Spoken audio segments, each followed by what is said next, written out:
Güzel ve güneşli bir sonbahar sabahıyla herkese merhaba diyoruz. Bu yıl ikincisine katıldığımız Avrupa Hareketlilik Haftası münasebetiyle çocuklarla uçurtma etkinliğine katıldık burada.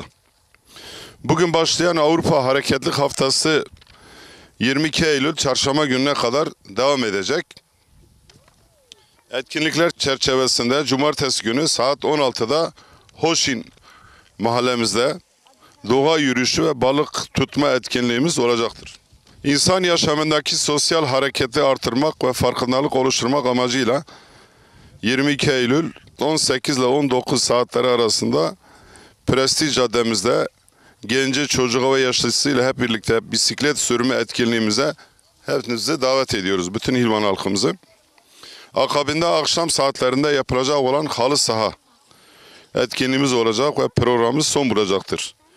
Bu etkinliğin hazırlanmasında emeği geçen bütün arkadaşlarımıza teşekkür ediyoruz.